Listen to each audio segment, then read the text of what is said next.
Assalamualaikum warahmatullahi wabarakatuh. Welcome back to our channel, and those are new, welcome to my channel. Hope you all are safe and doing great. आज के video में हम लोग देखने वाले हैं class 10th का ज्योग्राफी। इससे पहले के वीडियोस अगर आपने ज्योग्राफी के नहीं देखे हैं तो आपको लिंक डिस्क्रिप्शन बॉक्स में मिल जाएगी, वहाँ से ज़रूर चेक करिएगा। हमारा जो है 8th चैप्टर चल रहा था, विच इज़ मईशत और पेशे।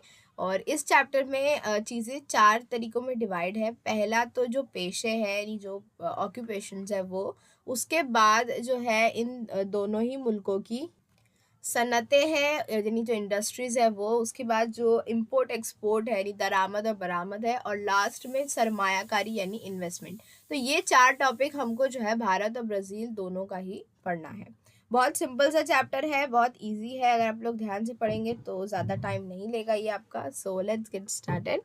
सबसे पहले ये चीज़ शुरू करने से पहले ये जो पेशों की किस्में यानी इब्तदाई पेशा, सानवी पेशा और सलासी पेशा, ये आपको समझ लेना है। तो इब्तदाई पेशा क्या होता है? ऐसे पेशे जिसमें जो है खाम माल यानी रॉ मटेरियल और जो नेचुरल इन्वायरमेंट जो नेचर की चीज़ें हैं उनसे जो पेशे होते हैं कनेक्टेड, वो जो है इब्तदाई पेशे होते हैं। जैसे कि खेती बाड़ी, माहीगिरी, कानकनी यानी माइनिंग, फार्मिंग एंड फिशिंग। फिर आता है सानवी पेशे यानी सेकेंडरी ऑक्यूपेशन। इसमें जो है मोस्टली जो मैन्युफैक्चरिंग होती है, यानी कोई भी खाम माल से कोई अशिया तैयार करने का जो प्रोसेस होता है वो सानवी पेशों में आता है। इसमें अक्सर करके आपको सनतें या जो प्रोसेसिंग कंपनीज है, जो मैन्युफैक्चरिंग कंपनीज है, जो चीज़ें प्रोड्यूस करती है, बनाती है, वो जो है वो वाले पेशे इसमें आएंगे। सलासी पेशा यानी इसमें जो है सर्विसेज इंक्लूड होती है। वो सर्विस कोई भी हो सकती है, चाहे फिर आप वो टीचिंग की सर्विस से ले लो। टीचिंग की सर्विस यानी एकदम बेसिक प्रोफेशन से लेके टेलीकम्युनिकेशन, इंडस्ट्री, मास मीडिया, हर तरह की सर्विस जो है वो सलासी पेशे में आती है। तो ये तो तीनों चीज़ जो है आपको क्लियर होना ज़रूरी है, ताकि हम जो आगे चीज़ पढ़ रहे हैं वो आपको समझने में आसानी हो। इस पर बेस आपको यहाँ पर एक ग्राफ दी गई है, मतलब एक पाई चार्ट दिया गया है, और ये जो है भारत और ब्राज़ील की जो मजमूई पैदावार है, जो टोटल प्रोडक्शन है पूरे मुल्क की, उसमें कौन से पेशों का कितना परसेंटेज है। तो जो ब्लू में है वो इब्तदाई है, जो ऑरेंज है वो सानवी है, और जो ग्रे है वो सलासी है। भारत की बात करें तो 2016 के अकॉर्डिंग जो भारत की टोटल प्रोडक्शन यानी पूरे मुल्क की जो प्रोडक्शन थी, पैदावार थी, उसमें जो है 17% इब्तदाई पेशों का हिस्सा जो है कंट्रीब्यूट किया हुआ था, और 26% जो है सानवी पेशे थे, और 57% जो है 57% जो है वो सलासी पेशों का था। यानी भारत में जो दूसरी चार्ट दी गई है उसमें बताया कि भारत की कुल आबादी में से कितने परसेंट पॉपुलेशन किस फील्ड में है। तो 48.8% आबादी जो है वो इब्तदाई पेशों में, यानी जो कानकिनी और माहीगिरी और खेती बाड़ी स्पेशली जो है उन चीज़ों में है। यानी भारत का एक बहुत बड़ा हिस्सा जो है अब भी खेती बाड़ी में इन्वॉल्व है, लेकिन इससे जो है जो पैदावार आती है या जो भी कंट्रीब्यूशन आता है इकोनॉमी में, वो बहुत कम है, यानी कि 17% है। सानवी पेशे में जो है 24.3% लोग इन्वॉल्व है, जिससे 26% आता है, और 26.9% लोग सलासी पेशे में है, जो कि पूरी इकोनॉमी में 57% कंट्रीब्यूट करते हैं। तो ये बात हो गई भारत की।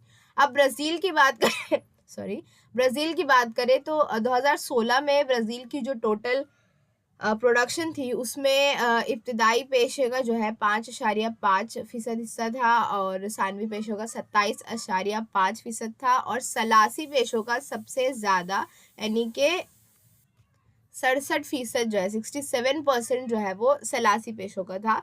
और उसी के अकॉर्डिंगली जो है वहाँ की आबादी भी है, यानी 71% आबादी जो है वो सलासी पेशों में है। यानी ब्राज़ील में जो है जो सलासी पेशे हैं उस पर ज़्यादा फोकस्ड है, और 10% जो है इब्तदाई पेशे में है, 19% जो है सानवी पेशे या मैन्युफैक्चरिंग में है। तो ये ग्राफ जो है आपको होपफुली समझ आ गई होगी। अब हम जो है एक एक पेशा देखेंगे, और सबसे पहले हम ब्राज़ील में देखेंगे। तो पहला हमारा है ज़रात। ग्राफ आपको दी गई है ताकि आपको चीज़ें समझने में आसानी हो। ब्राज़ील में जो बुलंद ज़मीनी इलाके और जो साहिली इलाके हैं, यहाँ पर ज़रात का पेशा किया जाता है। जो कि आप देख सकते हैं यहाँ पर अलग अलग ज़रात आपको यहाँ पर दी गई है, यानी चावल, मकई, गन्ना, कोको। तो यहाँ पर आपको इस खित्ते में जो है ये सारी चीज़ें ज़्यादा दिखेगी। ये जो है ब्राज़ील का बुलंद ज़मीनी इलाका और ये साहिली इलाके जो है इस सिमत में आपको ज़रात ज़्यादा देखने मिलेगी। मतलब कुछ जो है मकई वगैरह दूसरे इलाकों में भी होती है, सोयाबीन वगैरह दूसरे इलाकों में है, लेकिन ज़्यादा जो मरकूज़ इलाके हैं वो साहिली इलाके और बुलंद ज़मीनी इलाके। अब किस किस्म की फसलें यहाँ होती है, तो खास तौर पर जो है चावल और मकई की फसलें होती है जो कि वस्ती इलाकों में ज़्यादा होती है। उसके अलावा कॉफ़ी, कोको, रबर, सोयाबीन और गन्ना की भी पैदावार की जाती है। फलों में केला, अनानास, संतरा और नींबू। और ब्राज़ील जो है जो पूरी दुनिया में जो है कॉफ़ी और सोयाबीन की पैदावार करने में एकदम टॉप पर है। और कॉफ़ी की पैदावार आप यहाँ देख सकते हैं, कोको जो बना हुआ है ये जो है मिनास जेराइस और साओ पाउलो, ये जो इलाका है यहाँ पर ही कॉफ़ी की पैदावार बहुत बड़े पैमाने पर की जाती है। ये चीज़ जो आप स्क्रीनशॉट ले सकते हैं, ये एज अ नोट्स भी आपको रेफर करने में आसानी होगी कि बुलंद ज़मीनी इलाके और साहिली इलाकों में ज़राअत का पेशा ज़्यादा किया जाता है। फसलों में खास फसलें चावल और मकई है। इसके अलावा कॉफ़ी, कोको, रबर, सोयाबीन और गन्ना भी जो है उगाया जाता है। केला, अनानास और संतरे, नींबू ये फलों की पैदावार में है। और पूरी दुनिया में जो है कॉफ़ी और सोयाबीन के लिए ब्राज़ील सबसे ज़्यादा माना जाता है, जो कि मिनास जेराइस और साओ पाउलो में पैदावार की जाती है। नेक्स्ट पेशा हमारा है मवेशी पालन। ये जो है एक ऐसा पेशा है जो कि खेती बाड़ी से जुड़ा होता है, इसे एनिमल हस्बेंड्री कहते हैं। यानी कि अक्सर जो किसान होते हैं उनके पास जानवर भी होते हैं, तो घास के इलाके जो है, जैसे यहाँ पर आप देख सकते हैं जानवर बना है, गल्ला पानी इसे कहते हैं। तो ये जो इलाके हैं घास के इलाके, यहाँ पर गाय, भेड़ और बकरियां पाली जाती है, जिसकी वजह से गोश्त और दूध की पैदावार के पेशे भी यहाँ पर मौजूद है। ज़्यादा इलाके नहीं है, कुछ 6 या 7 ही आपको जो है दिख रही होगी वो निशानी।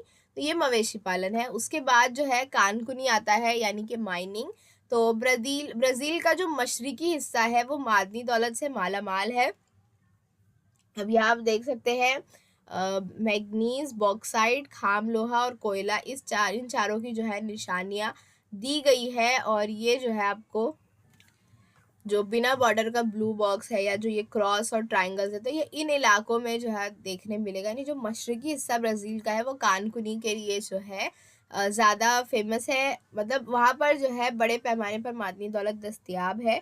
और जैसे जैसे कानकुनी के पेशे को फ़रोग़ हासिल हो रहा है, तो अब जो है बुलंद ज़मीनी इलाकों में भी कानकुनी शुरू कर दी गई है। अब यहाँ पर कौन कौन सी मादनियात है, खाम लोहा और मैग्नीज, निकल, तांबा, बॉक्साइड वगैरह मादनियात जो है पाई गई है। लेकिन क्योंकि मशरकी हिस्से में जो है अमेज़न के जंगलात भी पाए जाते हैं, तो इस वजह से जो है कुछ नहीं, काफ़ी रुकावटें कानकुनी के पेशे में आई, जैसे कि नाकाबिले रसाई इलाके, घने जंगलात, पोशीदा मादनियाती ज़खायर के मुतालिक लाइलमी। यानी एक तो वहाँ पर आमदोरफ्त के ज़राए बहुत ही कम है और उस वजह से जो है वहाँ पर पहुँचना भी मुश्किल होता है। उसके अलावा घने जंगलात है, बारिश है, दलदली इलाके हैं। और क्योंकि इन सारी वजह से लोग ज़्यादा वहाँ जा नहीं पाते, इसीलिए जो है वहाँ पर जो मादनी दौलत के ज़खायर मौजूद है उसके मुतालिक उतनी ज़्यादा नॉलेज भी लोगों को नहीं है। तो इस वजह से जो है मशरकी हिस्सों में काफ़ी रुकावटें आती है कानकुनी के पेशे में। नेक्स्ट इज माहीगिरी, यानी कि मछली पकड़ना। तो ये जो है दो, इसमें माहीगिरी हमेशा से डिवाइड रही है। एक खारे पानी की यानी जो समुंदर में होती है वो, और दूसरी मीठे पानी की जो दरिया में होती है वो। तो खारे पानी की जो माहीगिरी है, ब्राज़ील की बात करें तो सर्द और गर्म रोए, यहाँ पर जो आपको ये 2 एरो दिख रही है, तो इस इलाके में जो है इन सर्द और गर्म रोह की वजह से जो है जुनूबी बहरे ओकियानूस के करीब जो है ये माहीगिरी एक उम्दा पेशा है, जो कि आप यहाँ पर फ़िश की देख भी सकते हैं। यहाँ पर 3 है और इन इलाकों में जो है 4 है। तो जो जुनूबी बहरे ओकियानूस है, यहाँ पर जो है माहीगिरी का पेशा ज़्यादा आसान है, फेमस है और ज़्यादा बड़े पैमाने पर किया जाता है। और जो मछलियाँ यहाँ की फेमस है वो है स्वॉर्ड फिश, झींगे, लॉबस्टर्स और सार्डिन।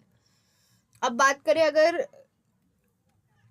मीठे पानी की माहीगिरी यानी अंदरूने मुल्क माहीगिरी जो कि दरियाओं में होती है, तो यहाँ पर जो है ब्राज़ील की जिस तरह की कुदरती साख्त है, प्लस वहाँ के जो घने जंगलात हैं और जो दरिया वहाँ बहते हैं, वहाँ की पानी की रफ़्तार जो है बहुत ज़्यादा तेज़ है। चाहे आप अमेज़न की बात करें या दूसरी दरियाओं की, तो उसकी जो रफ़्तार है वो बहुत तेज़ है। इस वजह से जो है मीठे पानी की माहीगिरी यहाँ पर पॉसिबल नहीं हो पाती है। सो ये चारों जो है ब्राज़ील के प्रोफ़ेशन थे। अब जो है हम भारत के इब्तिदाई पेशे देखेंगे और इसमें सबसे पहले हमको ज़राअत है। ज़राअत भारत का सबसे कदीम पेशा है, सबसे ज़्यादा जो है किया जाने वाला पेशा है। पूरी मजमूई मुल्की पैदावार में भी जो है इसका सबसे ज़्यादा हिस्सा होता है। 60% इलाके जो है वो ज़ेर काश्त है और कुल आबादी की तकरीबन 48.8% लोग जो है वो ज़राअत में इन्वॉल्व हैं। यानी कि भारत का एक बड़ा हिस्सा जो है वो एग्रीकल्चर है, अब भी आज के दौर में भी। क्यों क्यों है? क्योंकि भारत में मैदानी इलाके हैं बड़े और ज़रख़ेज़ मिट्टी के मैदानी इलाके हैं, वहाँ की आबो-हवा भी जो है सूटेबल है और आबो-हवा बदलती रहती है, इस वजह से अलग-अलग किस्म की जो है फसलें यहाँ उगाना मुमकिन हो पाता है। अब यहाँ के अहम फसलें जो है गेहूँ, चावल, जवार, बाजरा और मकई।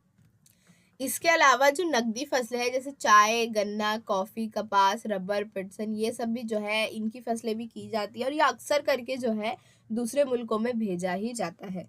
मुख्तलिफ़ किस्म के फल, मसालों के अज्जा और सब्जियों की भी पैदावार भारत में की जाती है। यानी कि भारत में क्योंकि बहुत बड़ा इलाका जो है वो ज़ेरे काश्त है, यानी काश्तकारी में इस्तेमाल होता है, इसलिए यहाँ पर जो है और आबो-हवा भी बदलती रहती है, इसलिए यहाँ पर बहुत सी मुख्तलिफ़ किस्मों की फसलें, मुख्तलिफ़ किस्म के फल, सब्जियाँ जो है वो उगाई जाती है।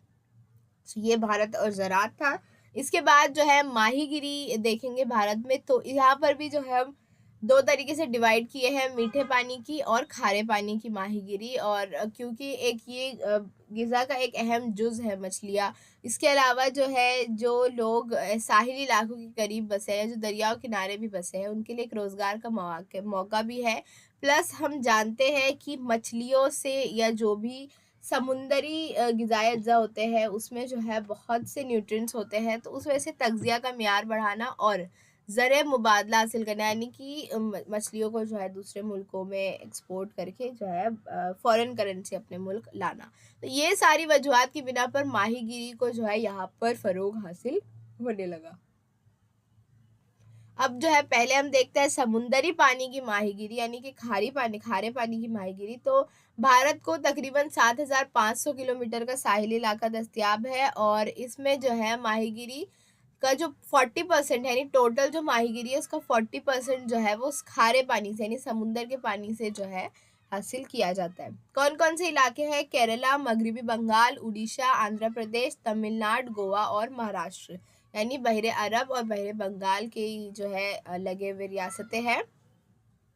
यहाँ पर जो है समुंदरी पानी की माहीगिरी की जाती है। बहरे अरब से जो है सार्डिन मछली, बांगड़ा, बोम्बिल, सुरमई, पापलेट, झींगे वगैरह की अक़साम जो है पाई गई है और ये सारे नाम आपके लिए कोई नए नाम नहीं होंगे।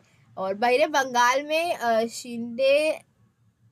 क्लोपिड्स, रावस, ये जो मछलियाँ थी ये बहुत बड़े पैमाने पर जो है इनकी माहीगिरी की जाती है, ये वहाँ की फ़ेमस है।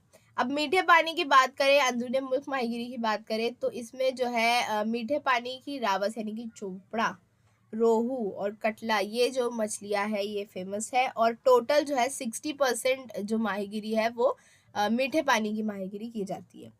यानी आपको यहाँ पर याद ये रखना है कि भारत में जो है 40% खारे पानी की और 60% मीठे पानी की माहीगिरी होती है और कौन-कौन सी मछलियाँ किन-किन इलाकों से मिली है वो आपको याद रखना है।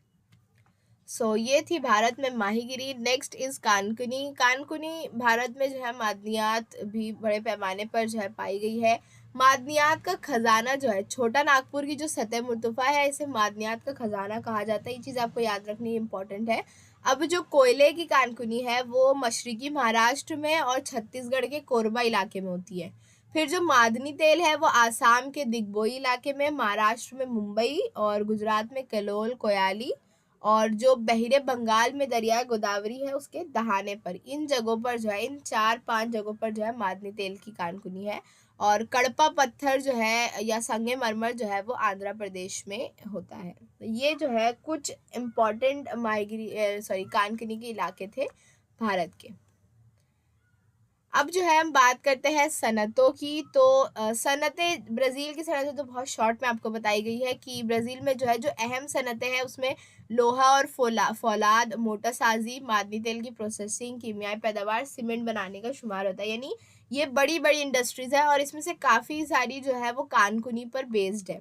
टेक्नोलॉजी पर मुनहसर सनतों में भी इसमें इज़ाफ़ा हुआ है, जैसे कि शक्कर की सनत, सूती कपड़ा सनत, रेशम और ऊन की सनत और खुर्दनी अशिया यानी जो खाने-पीने की चीज़ें की जो है उनकी सनत को भी ब्राज़ील में फ़रोग़ हासिल हुआ है। यानी ये सारी जो है प्रोसेसिंग है, यानी खाम माल लाकर उससे जो है कोई प्रोडक्ट बनाना, जैसे शक्कर हो गया या जो ऊन और रेशम की सनत तो ख़ैर वो दूसरा ही प्रोसेस है उसका।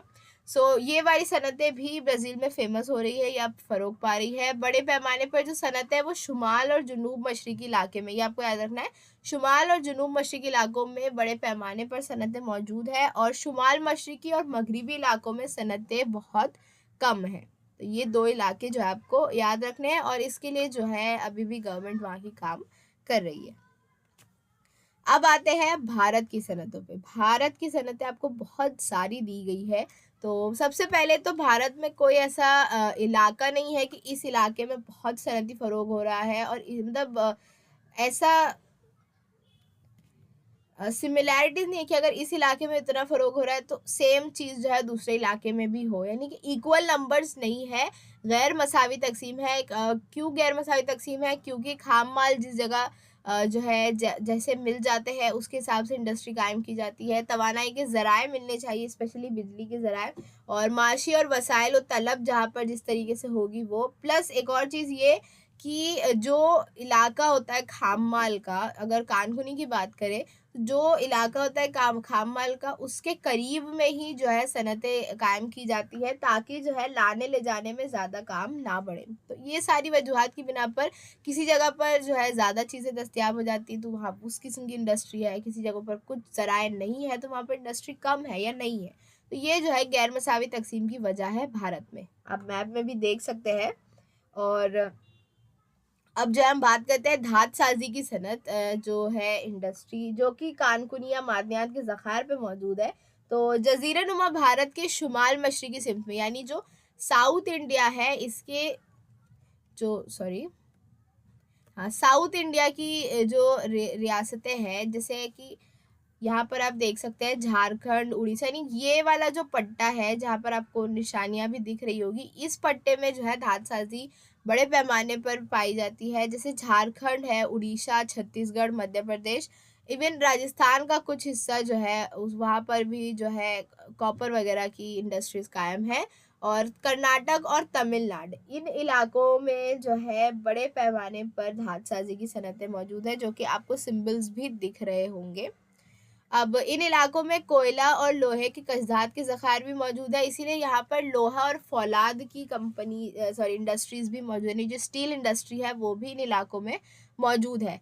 प्लस एक और चीज़ ये कि यहाँ पर जो है दामोदर और महानदी की वादी में आबी बिजली है, जो आप लोगों ने साइंस 2 में पढ़ा होगा, आबी बिजली के मरकज़ है। प्लस हीराकुड मंसूबा जो डैम है वो, और हरारती बिजली भी है। तो यहाँ पर जो है बिजली के मराकज़ भी मौजूद है, इस वजह से सस्ती और मुसलसल बिजली जो है वो इंडस्ट्रीज़ के लिए दस्तयाब है। इसके अलावा, यानी इन इलाकों के अलावा, राजस्थान में तांबा, सीसा और जस्त, कर्नाटक में लोहा, फ़ौलाद और मैंगनीज़, एल्यूमीनियम, और तमिलनाडु में एल्यूमीनियम, इन धातों पर या इन मादनियात पर बेस्ड जो है इंडस्ट्रीज़ कायम है। तो ये चीज़ जो है आपको याद रखनी है। नेक्स्ट इज़ जो दीगर सनतें हैं, जैसे कि ज़राअत पर मुनहसर जो सनतें हैं, जैसे कपास, पटसन और शक्कर है, इसके ये जो है महाराष्ट्र में और उत्तर प्रदेश में शक्कर की सनत, मगरबी बंगाल में पटसन की सनत वगैरह मौजूद है। तो ये जो है ज़राअत पर मुनहसर हो गई। उसके बाद जो जंगलाती इलाकों के ऊपर जो बेस्ड है, जैसे कागज़ है, प्लाईवुड, माचिस की डब्बी, राल, लाख, लकड़ी की अशिया, ये सारी जो है जो जंगलाती इलाके हैं उसके करीब पर जो है इस पर बेस इंडस्ट्रीज़ मौजूद है। जो कि कोकन और केरला के साहिली इलाकों में काथा फलों से मुख्तलिफ अशियाए खुर्दनोश बनाने की सनत, मछलियों पर मुख्तलिफ अमाल करने की सनत का इर्तिकाज़ हुआ है। कोकन और केरला के साहिली इलाकों पे क्योंकि मछली यानी माहीगिरी बड़े पैमाने पर होता है, तो वहाँ पर जो है मछलियों को जो प्रिजर्व किया जाता है वैसी इंडस्ट्री, या फिर जो अलग अलग खाने पीने की चीज़ें बनाई जाती है उस किस्म की इंडस्ट्रीज़ बड़े पैमाने पर मौजूद हैं। अब बात करें मादनी तेल की, तो सॉरी, कोयाली, दिग्बोई, नौनमती और बोनगाई गांव ख्याल में सारे गुजरात में है। यहाँ पर मादनी तेल साफ करने के मराकज़ है और ख़ाम मादनी तेल के इलाके, मतलब यहाँ पर जो है मादनी तेल की कानूनी जो हमने पहले पढ़ा था वो की जाती है, तो इसीलिए इसके करीब ही इलाकों में सनतें भी कायम की गई है। मथुरा और बरौनी में तेल साफ करने के मराकज़ साहिल से दूर अंदरूनी हिस्से में कायम किए गए, यानी समुद्री इलाकों से दूर जो थोड़ा शहरी इलाका या जो थोड़ा कम आबादी वाला इलाका है वहाँ पर कायम किया गया है। तो ये भारत की दीगर सनतें थी। और लास्टली गुजरात रियासत, और गुजरात, राजस्थान और तमिलनाडु, इन तीन इलाकों में स्पेशली गुजरात और तमिलनाडु में जो है नमक की पैदावार बड़े पैमाने पर होती है। इसे हम नमकसार भी कहते हैं, यानी कि जो समुंदर का पानी होता है उसको इस तरीके से चौकोर में जो है रखा जाता है, फिर अमले तबखीर से जो है पानी उठ जाता है और नमक रहता है। तो ये जो आप सनद देख सकते हैं, और ये गुजरात, राजस्थान और तमिलनाडु में बहुत बड़े पैमाने पर की जाती है। ये आपको फिल इन द ब्लैंक भी आता है। मशीन साजी, बिजली, मोटर साजी, खाद और बहुत सारी अशिया सार्फिन की पैदावार जिन सनतों में खाम माल पर इन्हिसार कम होता है, ऐसी सनतें मुल्क के कई हिस्सों में फैली हुई है और ख़ासतौर पर बड़े शहरों में इन सनतों का इर्तिकाज़ हुआ है। यानी कि ऐसी सनतें जिसमें खाम माल का या जो ये कुदरती माल या मादनियात है उनका इतना इस्तेमाल नहीं होता है, जैसे कि जो सारी मैन्युफैक्चरिंग है या मोटर साजी है, जो ऑटोमोबाइल्स कंपनी है, ये सारी चीज़ों, ये जो है मतलब इस तरीके की इंडस्ट्री पूरे मुल्क में जो है अलग अलग शहरों में, स्पेशली जो बड़े शहर है वहाँ पर मौजूद है। सो ये जो है भारत की सनतें थी। अब जो है हम दरामद और बरामद पढ़ने वाले हैं। बहुत कन्फ्यूजन होता है लोगों को ये याद रखने में। तो दरामद यानी कि imports brings good service into a country from abroad for sale, यानी कि अपनी कंट्री में चीज़ें आएगी। दर आमद, दर यानी दरवाज़ा, तो समझिएगा कि दरवाजे से कोई अंदर आएगा। तो हमारी कंट्री में जब चीज़ें आती है बाहर से तो वो इम्पोर्ट होता है, यानी दरामद होता है।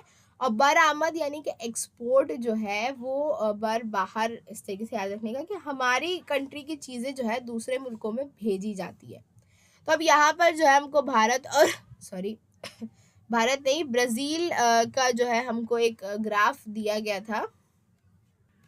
सॉरी, भारत और ब्राज़ील के दरमियान जो इम्पोर्ट एक्सपोर्ट्स हुआ है, यानी उन दोनों के दरमियान जो तिजारत हुई है वो हमको यहाँ पर जो है दी गई थी एक ग्राफ। और जैसा कि आप ग्राफ में देख सकते हैं, जो पिंक वाली लाइन है वो ब्राज़ील की जानिब से होने वाली बरामद, यानी कि ब्राज़ील ने जो चीज़ें भेजा है भारत को वो है। और जो ब्लू लाइन है वो जो है ब्राज़ील को की जाने वाली दरामद, यानी ब्राज़ील ने भारत से जो चीज़ें लिया है वो है। तो जो है आप ग्राफ देखकर खैर समझ ही सकते हैं कि ब्राज़ील ने जो है भारत से ज़्यादा चीज़ें लिया है, यानी ये भारत से जो है बहुत सी चीज़ें ब्राज़ील में तिजारती जो है वजूहात की बिना पर नहीं दी गई है। यानी भारत ने तिजारत ज़्यादा किया है ब्राज़ील से, यानी चीज़ें ज़्यादा उस तरफ जो है भेजा है। ये आप इस ग्राफ से कंक्लूड कर सकते हैं। वैसे इतनी इंपॉर्टेंट ग्राफ है नहीं है, आपको अगर पूछा भी जाएगा तो सिर्फ इस पर बेस्ड जो क्वेश्चन आंसर आता है वही पूछा जाएगा, यानी ग्राफ देख के जो सवाल जवाब होता है वो। बस आपको कंसेप्ट ये समझाना था दरामद और बरामद का। तो भारत जो है सॉरी, ब्राज़ील जो है ख़ास तौर पर खाम लोहा, कॉफ़ी, कोको, कपास, शक्कर, संतरा, केला वगैरह बरामद किया जाता है। ये सारी चीज़ें जो है ब्राज़ील दुनिया को बेचता है। और मशीनी आलात, कीमियाई अशिया की खाद, गेहूँ, मोटर गाड़ी, मादनी तेल और ग्रीस, ये सारी चीज़ें ब्राज़ील अपने मुल्क में दुनिया से ख़रीदता है। इसके जो अहम तिजारती शिरकतदार है, यानी कि जो अहम का जो मुल्क है इसकी तिजारत में, वो है जर्मनी, रियासत हाय मुत्तहदा अमेरिका यानी USA, Canada, Italy, Argentina, Saudi Arabia और भारत। अब भारत की बात करें तो भारत सबसे पहले तो जो मसालों के लिए फेमस है वो है ही, यानी चाय, कॉफ़ी, मसाले, चमड़े की अशिया, खाम लोहा, कपास, रेशमी कपड़ा, आम वगैरह जो है भारत दुनिया भर में बेचता है। और मादनी तेल यानी पेट्रोलियम, मशीनी आलात, मोती, जवाहिर, सोना, चांदी, कागज़ और दवाएं, ये भारत जो है दुनिया भर से अपने मुल्क में लेकर आता है, यानी दरामद करता है। तिजारती शिरकतदार जो है बरतानिया उज़्मा यानी कि यूनाइटेड किंगडम, यूके, इंग्लैंड, रियासत हाय मुत्तहदा अमेरिका, यूएसए, जर्मनी, जापान, चीन, रूस जो है भारत के खास तिजारती शिरकतदार है। तो ये चीज़ भी जो है आपको याद रखनी है। लास्टली जो हमारा वो है इन्वेस्टमेंट, यानी भारत की कंपनियों ने ब्राज़ील में कहाँ इन्वेस्ट किया है और ब्राज़ील की कंपनियों ने भारत में कहाँ इन्वेस्ट किया है। तो भारत की कंपनियों ने जो है ब्राज़ील में बड़े पैमाने पर सरमायाकारी की है और बहुत से सनती मराकज़ कायम किए हैं। ये जो जो फील्ड में इन्होंने इन्वेस्ट किया है वो है इत्तलाती और तकनीकी उलूम यानी आईटी सेक्टर, दवासाजी, तवानाई, ज़रई पेशे, कारकुनी, इंजीनियरिंग और मोटरसाजी। अब ब्राज़ील की बात करें तो भारत के मुकाबले में ब्राज़ील ने काफ़ी महदूद सरमायाकारी की है और ये जो है भारत की मोटर गाड़ी और इत्तलाती और तकनीकी उलूम यानी आईटी सेक्टर, कानकुनी, तवानाई, पाताबा यानी जूते चप्पल की जो है वो, और हयाती ईंधन, इन सारे शोबों में जो है ब्राज़ील ने सरमायाकारी की है, यानी कि इन्वेस्ट किया है, अपने पैसे लगाए हैं। सो ये जो है लास्ट टॉपिक था हमारा इस चैप्टर का, एंड होपफुली आपको ये चैप्टर समझ में आ गया होगा। We'll see you next time with the question answers video. Till then, take care. Thank you so much for watching. Bye bye.